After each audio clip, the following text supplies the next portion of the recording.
Welcome to the Season 3 of the India Energy Hour podcast.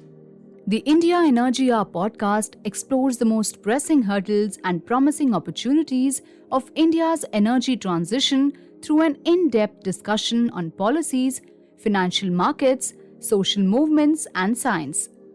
The podcast is hosted by energy transition researcher and author Dr. Sandeep Pai and senior energy and climate journalist Shreya Jay.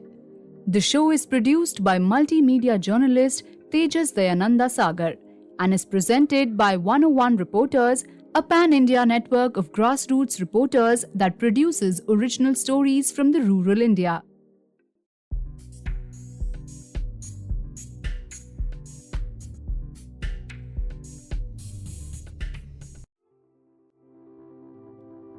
In India, the coal-based electricity dominates the power sector.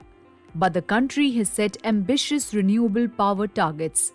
This will bring about many techno-economic and socio-political changes. For example, Indian state-owned enterprises in the power sector may have to redefine themselves, and there will be a need for new financial mechanisms and policy design for providing renewable energy a boost. To understand the state of play in the power sector, we interviewed Abhinav Jindal, senior researcher and energy economist, who has over 2 decades of experience working in the power sector. Abhinav is one of the most balanced voices on the subject of energy security and electricity transition.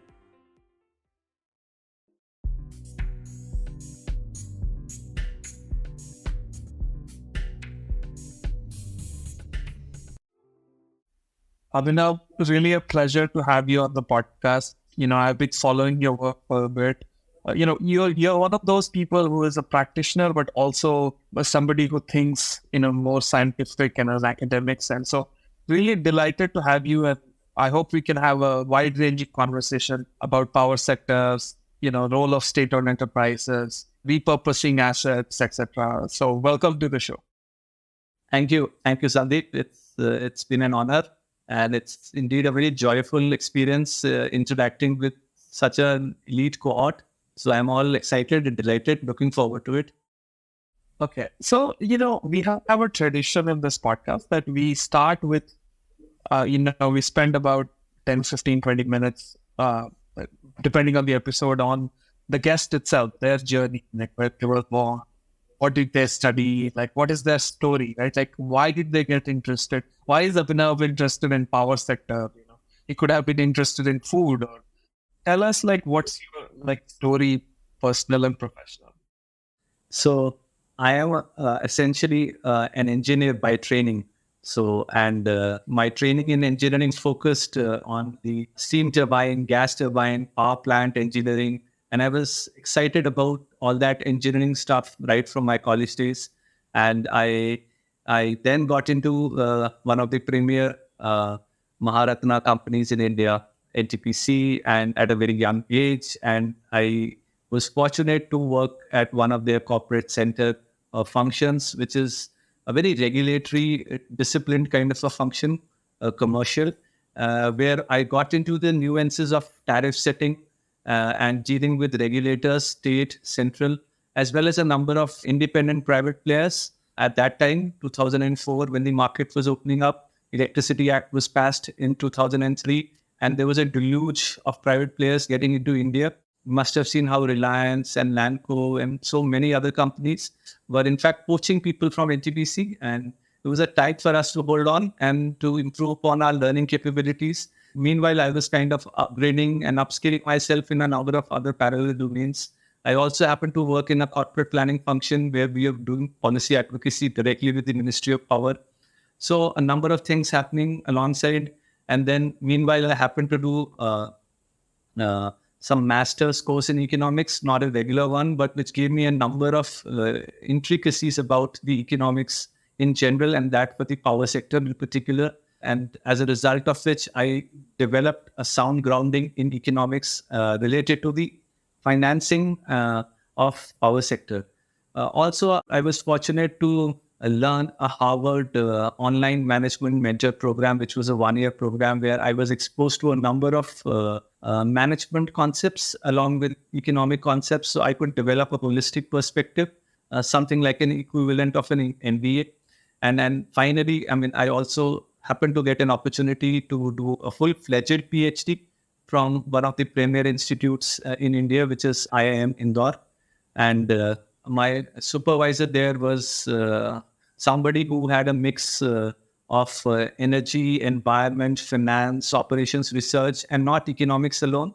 So I was fortunate to do my dissertation in this domain, where I could focus on energy as well as utilize tools in economics to come up with something which is of special interest to the community. And you'll be surprised to know that I was the only PhD student at IIM Indore who could publish an A-star paper within his PhD period, which is energy economics. And I was rewarded in the institute specially for that. And the journey has ever since been a roller coaster. And I've had now tons of publications.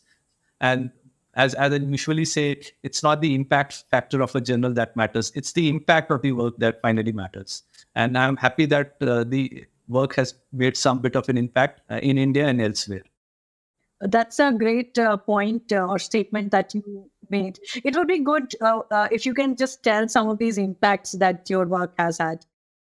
So my training in mechanical engineering and subsequently my detailed learning of a number of economics concepts, some of which while working with the utility and some of which during the course of my PhD work, has made me understand how interdisciplinary work has to be carried out with a policy perspective. And interestingly, I started working using quantitative modeling techniques, drawing from operations research, which are very commonly known as data envelopment analysis, where we try to rank decision-making units, in many cases coal plants, hospitals, ports, banks, and assess their performance amongst each other.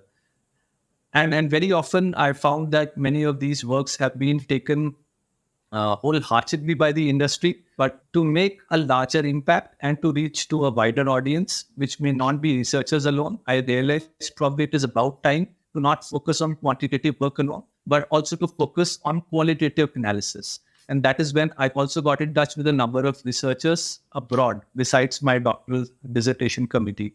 So some of which I think are in the public domain. I worked with eminent researchers like Girish.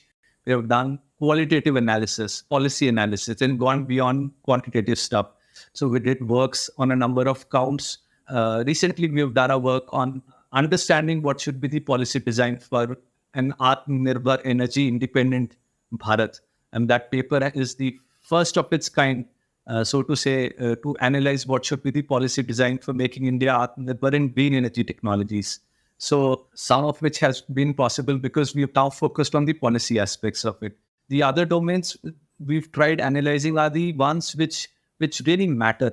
We've done a paper on understanding what should be the policy design for battery storage in India. We tried understanding their enablers.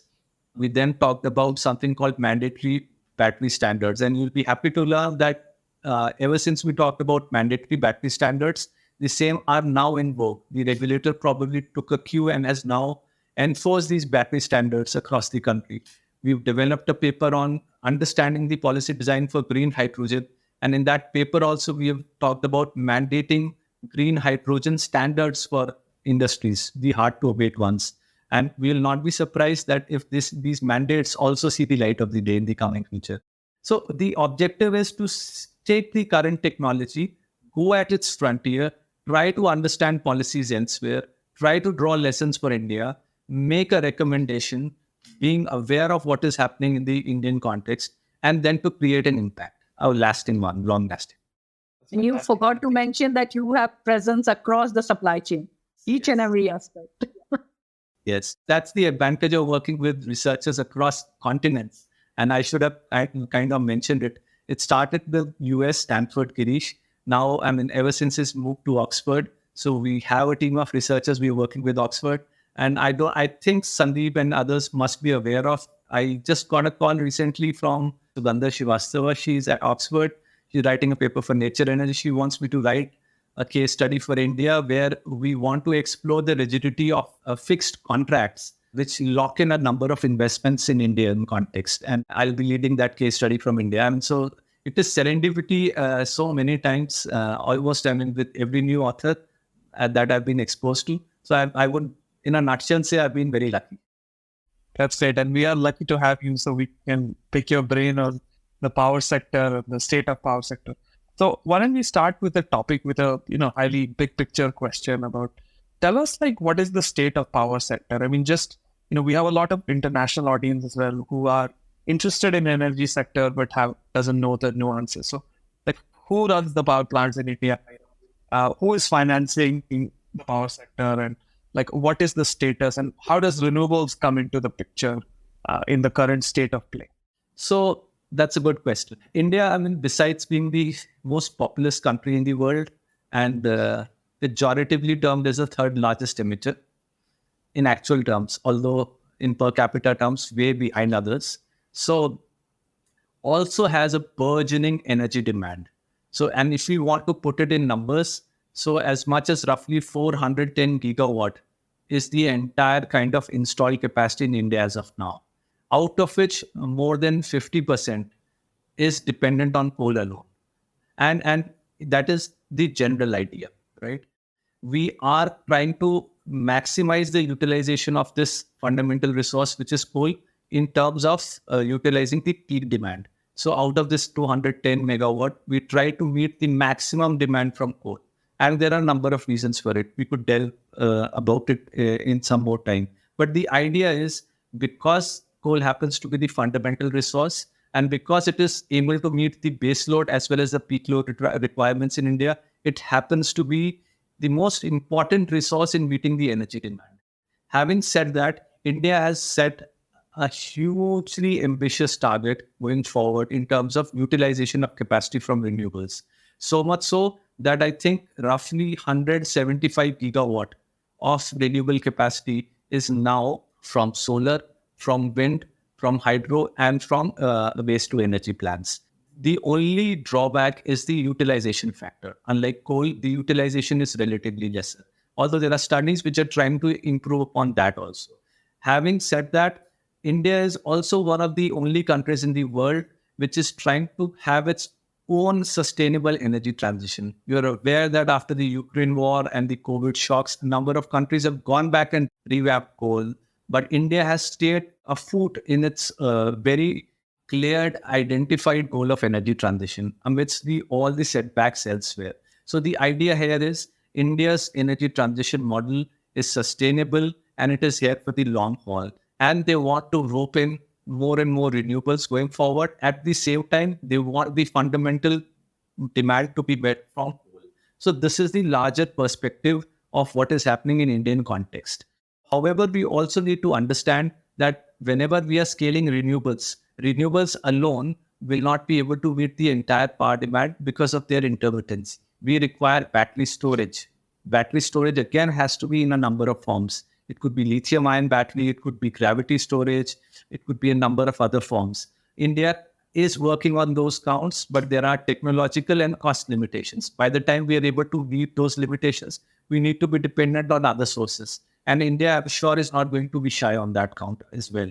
And lastly, and also very importantly, India is looking to decarbonize its industrial economy. It is moving towards green hydrogen and seeing if it is possible to leverage the use of green hydrogen in hard-to-abate industries such as fertilizer, cement, refineries. And although there are cost considerations, it's still a nascent technology. There are a number of other challenges.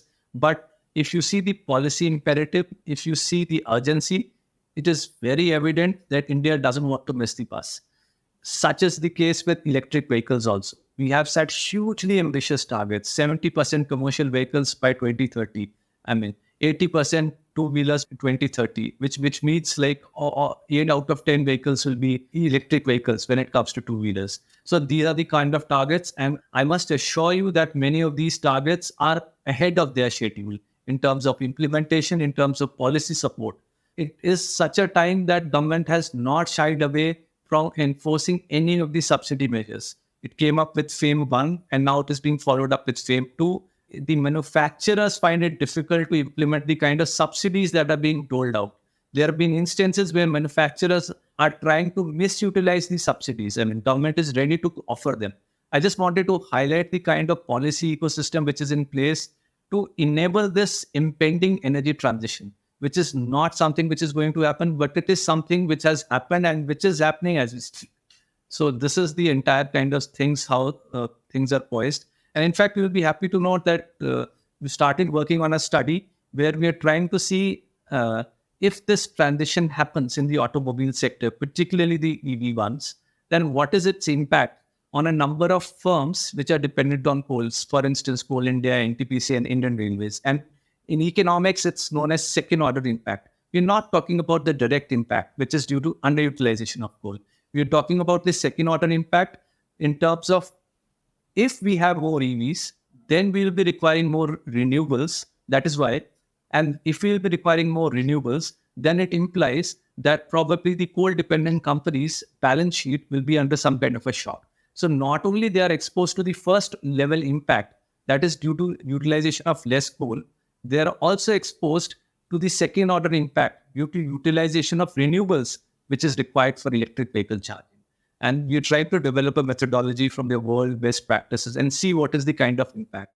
So, I mean, I just wanted to highlight the entire power system in Indian context is geared to the challenge. It is up and running, and we are looking for a bright, green, and sustainable future ahead.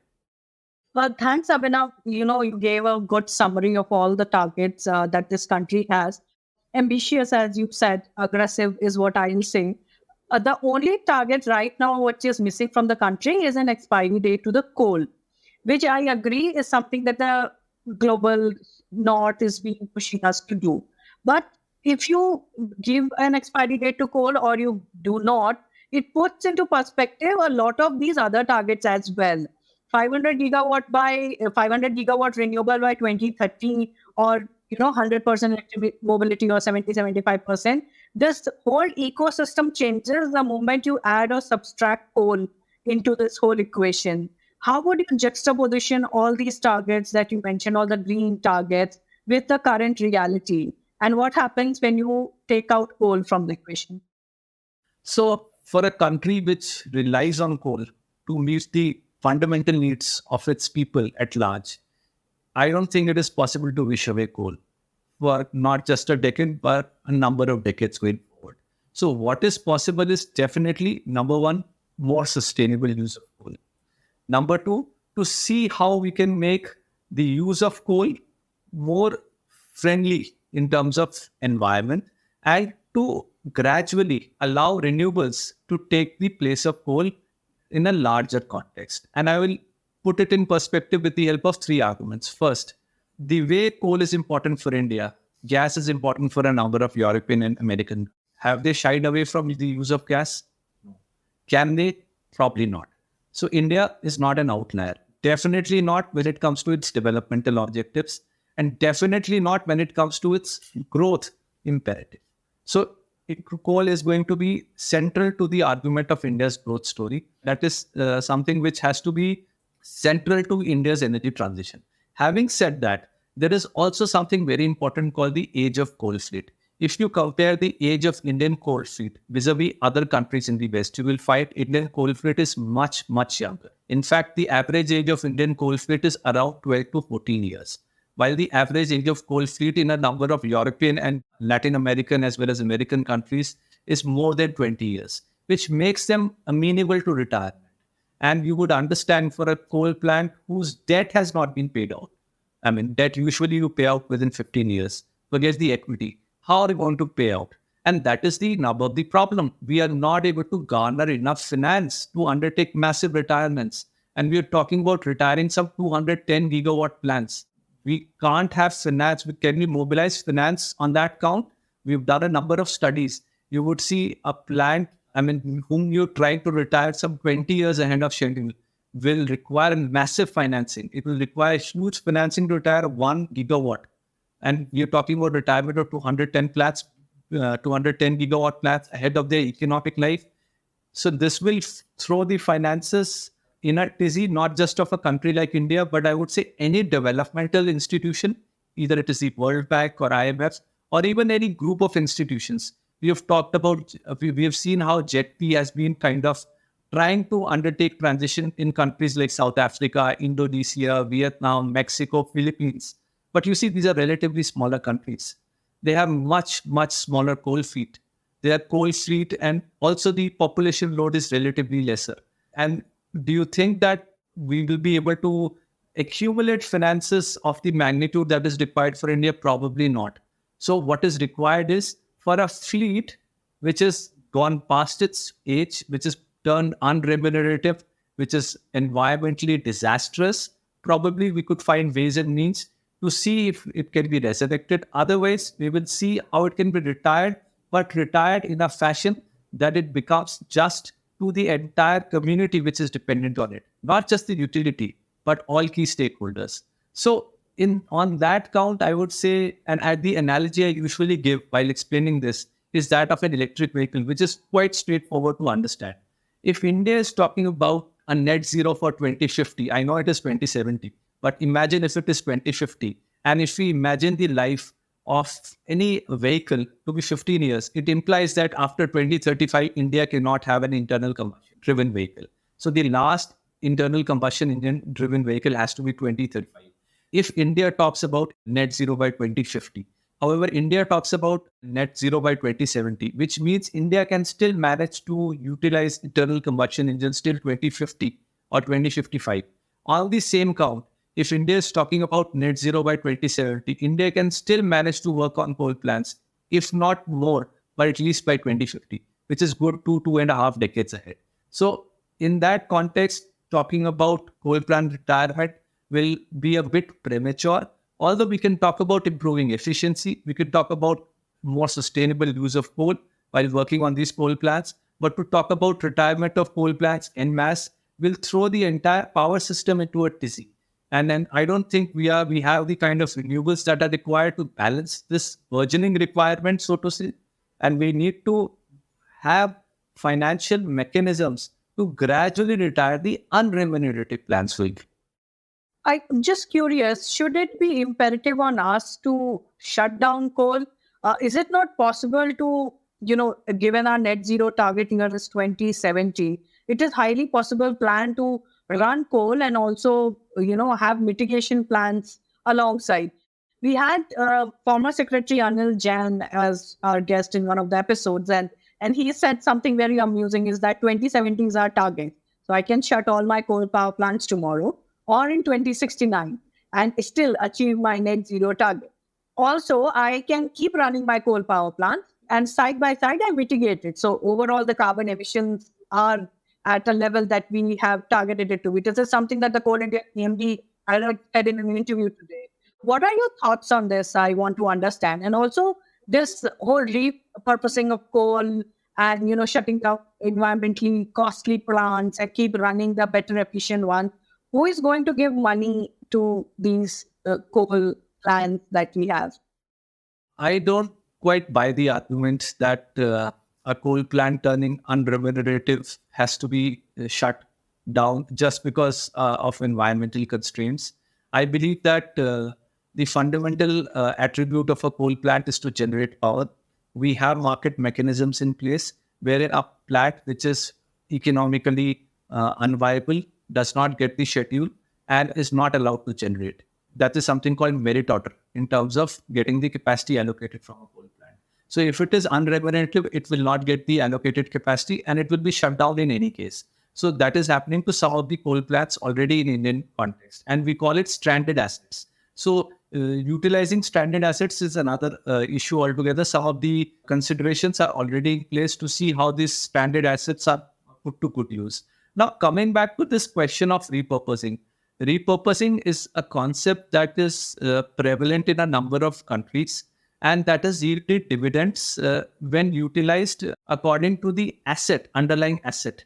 For instance, if the underlying asset has a good insulation potential, we could repurpose it for solar PV. If the underlying asset has a good wind potential, we could repurpose it for wind turbines. If the underlying asset has an urban location, we could develop data centers around it. If the underlying asset has good agriculture potential, then we could see if that some of that can be utilized. But it requires an extensive analysis of what the final objective is. Repurposing plans ahead of schedule is akin to kind of closing these plans ahead of schedule. And for a country which has huge power demand, we probably needs to have a rethink as to repurposing being the only solution in that case. So although I have worked on repurposing, I have suggested a methodological framework of repurposing. The idea is application of repurposing has to be done on a case-to-case basis where the benefits far outweigh the costs that are involved in repurposing. And that is what we highlight in our paper called cost-benefit analysis. The idea is we need to undertake a detailed analysis of the underlying costs, the benefits that are accrued, and only in the cases where benefits far, far outweigh the costs, we need to kind of go ahead with repurposing. And as you would know now, with just transition happening in a number of countries, the costs of repurposing have to also include the costs of communities which are dependent on those plans and not to the utility alone. That is where I would say that although I didn't get time to it, but probably it is also required that we need to upgrade and redevelop the entire cost-benefit analysis framework for repurposing to involve the overarching concept of just transition in repurposing also. So we need to see whether the benefits are accruing to utility alone or they are accruing to the system alone. I'm talking about the power system, or we are also considering the communities and the livelihood of dependent communities on those plans. Once we are able to do that, once we figure out, yes, the benefits are there and they are greater than the cost, then probably the repurposing can be the way forward. But I don't see any study doing that in Indian context. We don't have any results doing that in Indian context. So probably I think it is about time that some such studies can be undertaken, which talks about repurposing framework from a just transition perspective also. So my previous work talked about repurposing framework from an engineering standpoint. We talked about the cost, direct, indirect cost, direct to the utility, indirect to the system. We also talked about some of the societal costs, but then there were the environmental costs. We never talked about the costs that are accrued because of displacement of people. Probably we need to worry about that also. So I just wanted to make this point that probably we would need a few more studies to talk about repurposing from not just the utility standpoint, but from the entire community standpoint, so that we are able to bring home the concept of just transition along with repurposing going forward. Yeah, and we should collaborate on that. So that's something I'm actively working on. But I want to take a few steps back before we really dive into repurposing. I'm very interested in understanding, and you mentioned a little bit of this in terms of the power plant age, average age is 12, 14 years, and they haven't even paid. Who is funding these power plants? Who funds NTPC's power plants? Is it Indian banks? Or is it some other investors? And if, say, in a hypothetical case, we have to shut down, and somebody says, shut it down, then is it the banks who in the Indian system will be impacted majorly? And what would be the first order and the second order of impacts to that? So first, who funds it?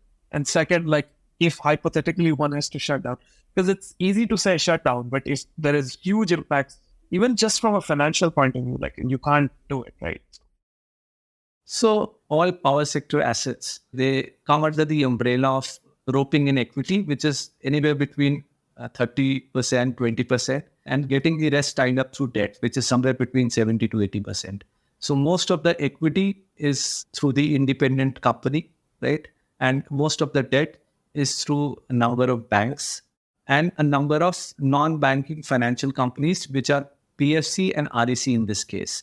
So the idea is the tie-up of debt, not just for plants which are centrally owned, in this case NTPC, but even for players which are there in the private sector as well as the state sector, for them to get debt at a relatively advantageous rate. The tie-up is through banks which are able to kind of write an undertaking also, right? So it's like a sovereign guarantee in that sense. So, I have never talked about closure of a plant. In case of a hypothetical closure, as I mentioned, even the debt has not been paid off. So when we say that the debt has not been paid off, which means that it is directly impacting the financial investors, which is our state-owned banks, which is impacting our general people. You see, because people's deposits are in those banks. It's on the basis of those deposits these banks are able to lend. So can we talk about harming the deposits of general people by shutting a plant? Probably not, right? That is one of the reasons it becomes very difficult for a Western audience to understand the issues that are involved in closure of a plant ahead of its schedule, ahead of its debt repayment also. Now, coming to the repayment of equity, we also need to understand that although there are some financial mechanisms in place which talk about repaying equity by retiring a plant ahead of its schedule, there is always an underlying opportunity cost when any investment is made. And that opportunity cost is borne by the equity investor when they fund a coal plant in place of funding any other asset.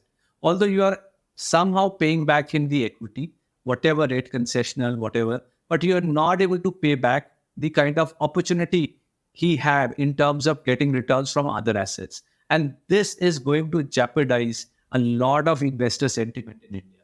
In Indian context, most of the private power plants have been funded by investors in the country. In fact, all of them.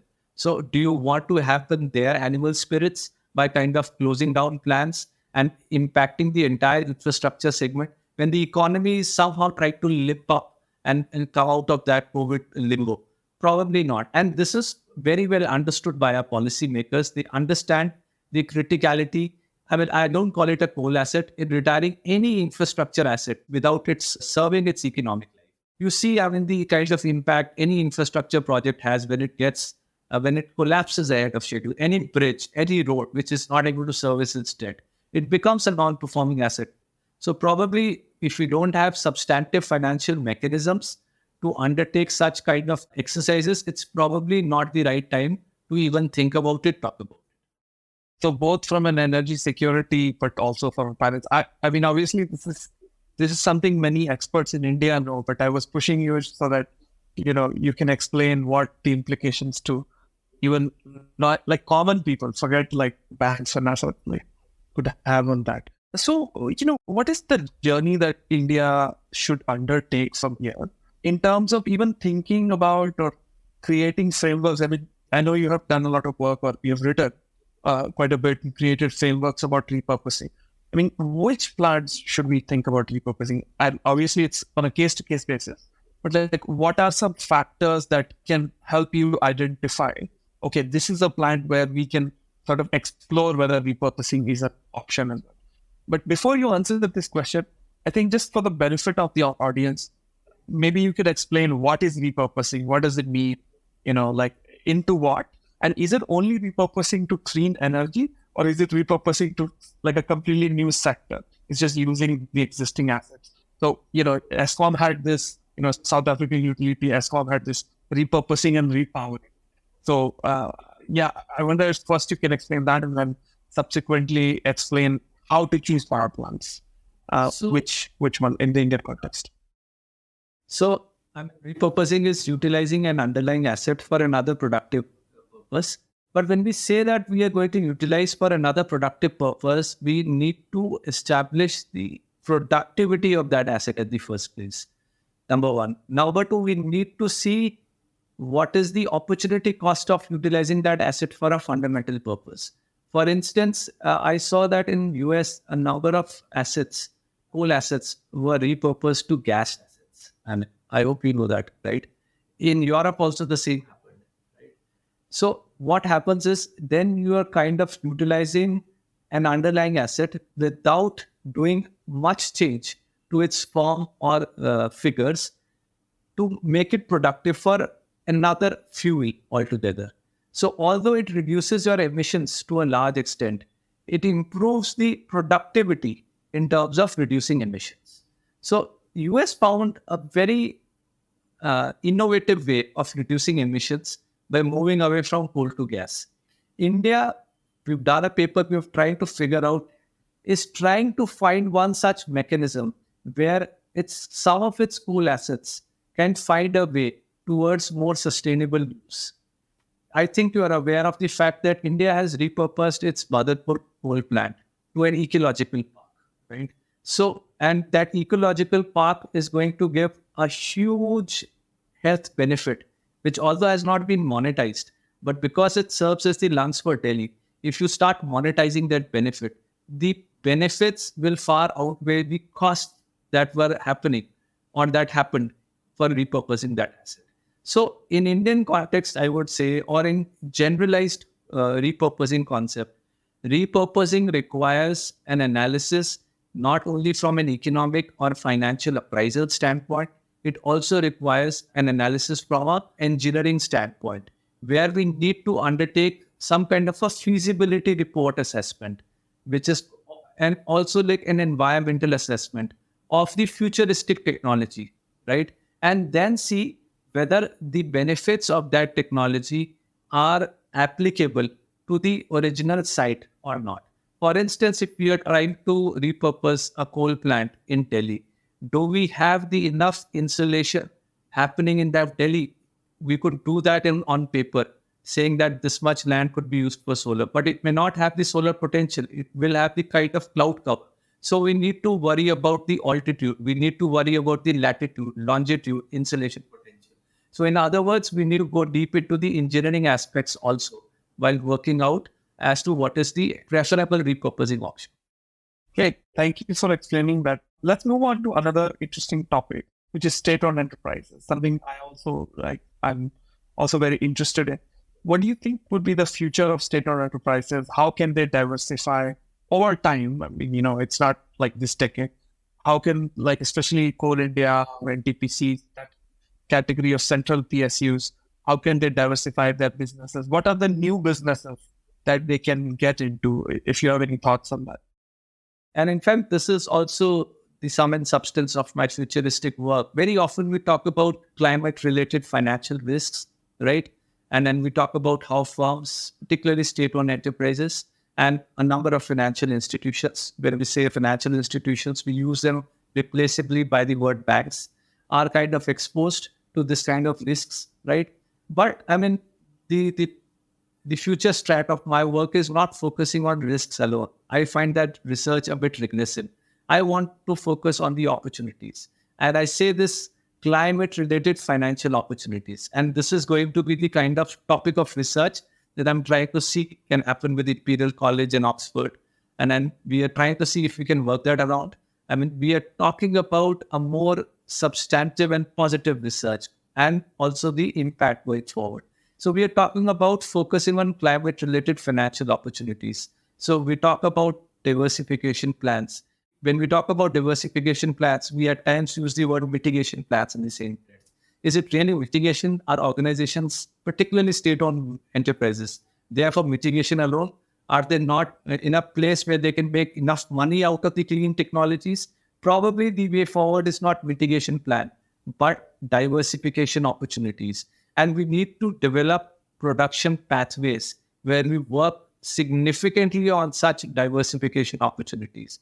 And probably you've touched upon a new strand of research we are trying to develop, where we're trying to work on the climate scenarios on the one hand, business as usual, and then the net zero scenario, and see what opportunities both the scenarios offer, right? And to find out what extra opportunities the net zero scenarios will offer to what state enterprises, and then what are the capacities and capabilities these state-owned enterprises would develop or need to develop to leverage some of these opportunities going forward.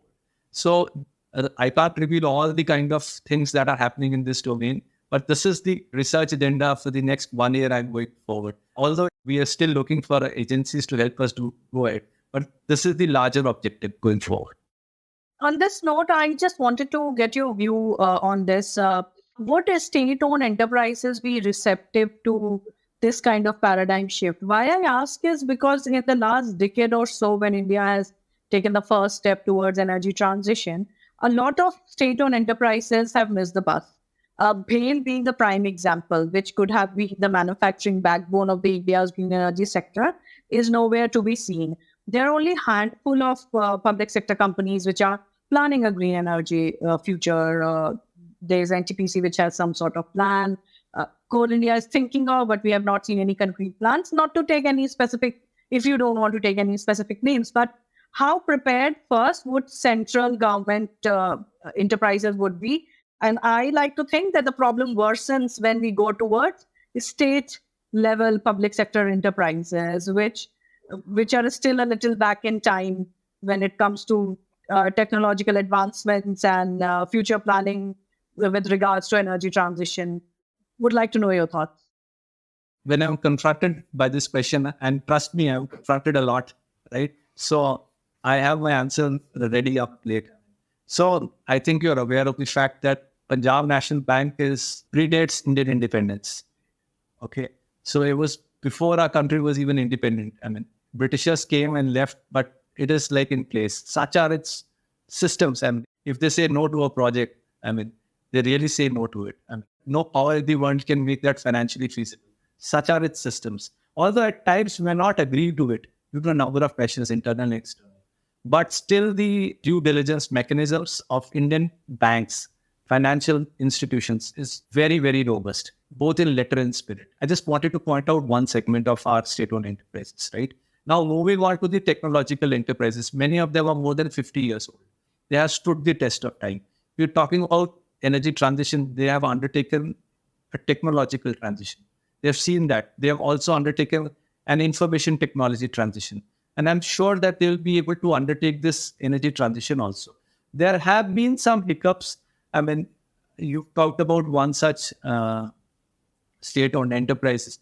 The idea is, I mean, if you talk about the overall objectives of any state-owned enterprise, besides being commercial, it's also to kind of help other sectors of economy grow in the long run. BHL in that sense is trying to help a number of other power sector organizations come up, right, to the level it is. For instance, I mean, it is the backbone of NTPC in developing coal plants for it. It is now also, I don't think, I mean, if you're aware of, it is developing Vande Bharat trains for the entire Indian railways on a huge scale. They have earmarked a huge capacity for development. So probably they have metamorphosed from largely a commercial entity to an entity which is driving the development agenda for now. And but probably it is the need of hour. So I think probably we need to draw a distinction with respect to a highly capitalist orientation where we see a very minimalistic role of state-owned enterprise to a more developmental orientation where we see state-owned enterprises evolving, metamorphosing, and giving the state an opportunity to grow. And if you take a look at the largest market capitalization of Indian companies, you will find at least 3-4 state-owned enterprises in that cohort till even today. And if you see the growth of Maharatnas in India, they started with 3. Now there are roughly 7 to 8 Maharatnas in India, right? And the number only increases, which is a testimony to the fact how they have grown, obviously with state support, but definitely with a commercial objective. And I'm very, very bullish on their growth going forward, not just NTPC, but a number of state-owned enterprises. And the way forward is not good riddance, but to kind of helping them grow ahead by the state support, by the kind of hand-holding that is required for them to come up to terms with the challenges that are faced from energy transition going forward. Compared to the 24 Maharatnas that are there in the country, there are more than 50 CPSUs which have perished in these many years since independence.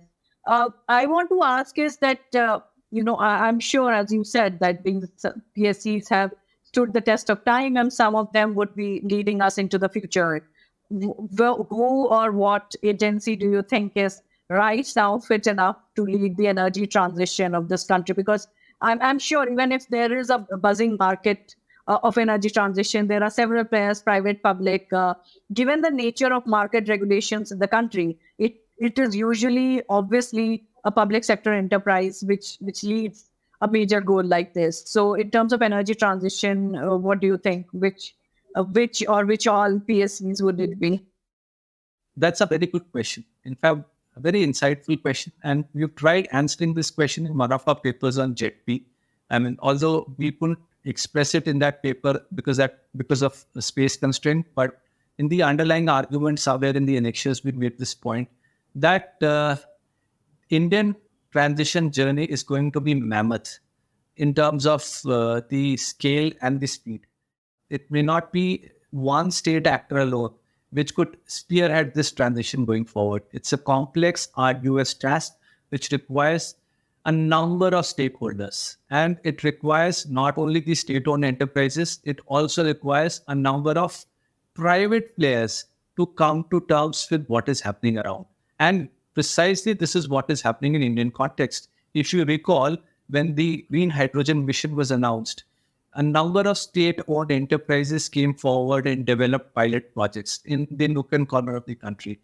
On the one hand. On the other hand, you saw companies like Reliance and Adani, which have announced that by 2027, they will try to bring down the cost of green hydrogen to $1 per kilogram, right? So, I mean, it's like a mixed bag. We have private players starting from Reliance and Adani. We have state-owned enterprises. We have IOCL, HPCL, NTPC. They've all set up pilots. We have this EV happening where Niti Aayog is championing that. We have EESL, which is roping in a number of EVs. So probably, and I'm not dismissive of the question, but I think probably a simplistic agency, state-owned enterprises, for such complex, arduous tasks is something which has to be acknowledged. I mean, and probably we require a number of factors.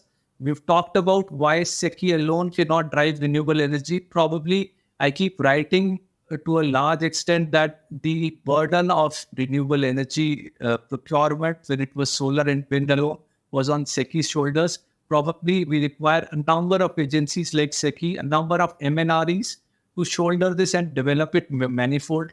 So, and probably I think going forward, we will be getting a new agency for renewable, for green hydrogen also. That has been one of our recommendations in our paper.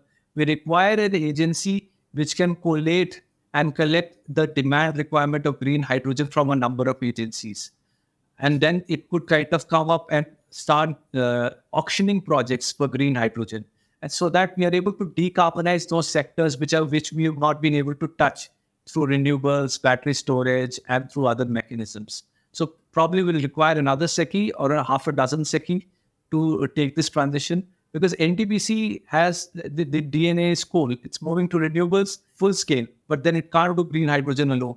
You will need a number of other actors to complement NTPC in its journey of energy transition going forward. Abhinav, this has been a really, wide-ranging conversation.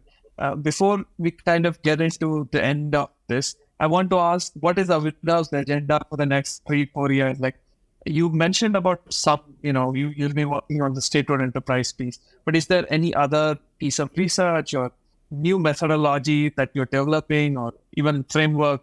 So I'm curious about your research agenda for the next few years.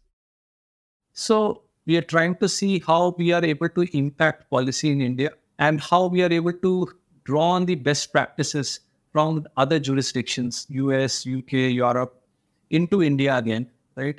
So the objective is to see how we enable this transition going forward through our research. Obviously, it is very easy to get critical, and at times we do get critical. But the larger objective is to see that we are contributing to this transition in a meaningful way. And obviously, we're trying to see which cutting edge technology is probably fits into the overall scheme of things when it is India's energy transition. We've tried working with battery storage. We've figured out what are the policy enablers. Then we did the same for green hydrogen. If required, we'll do the same for a number of green chemicals, green methanol, green ammonia and all. See how India can do well in terms of being an export hub for these green chemicals, how India can garner revenue out of it. We are also trying to see if we are able to develop some innovative financial mechanisms to make India more future ready if and when India decides to retire coal. We are also trying to see how India can develop a holistic model of energy transition, India being a union of so many states, how the aspirations of each of the states has to be taken into account when any such financial mechanism or a financial ecosystem is designed. How do we kind of see a state which is already ahead and a state which is far behind? Both the states are kind of brought along when we have such models ready. So a lot of things on the table, a lot of policy actions that have to be met, and we are working wholeheartedly, relentlessly to see some of that fructify. We will need the support of all state and non-state actors, all friends, colleagues, and mentors, many of learned people like you and your team, to help us spearhead India in our journey of energy transition. Wonderful. Thank you so much for your time. This is really great. I learned a lot of different things. Yeah, thanks a lot, Abhinav. It was a very wide-ranging conversation. Thanks to you, we delved into a lot of topics. And as I said earlier, the host applies to something that you already are presenting. Thank you, Sandeep, Shreya, and your team. Thank you for listening to the India Energy Hour. Subscribe to this channel to never miss an update. To drop us a feedback, visit our website or write to us at theindiaenergyhour@gmail.com. We are on Twitter. You can follow at TIEH_podcast and get in touch with the two hosts at Shreya_Jay and at Sandeep Pai with a double I.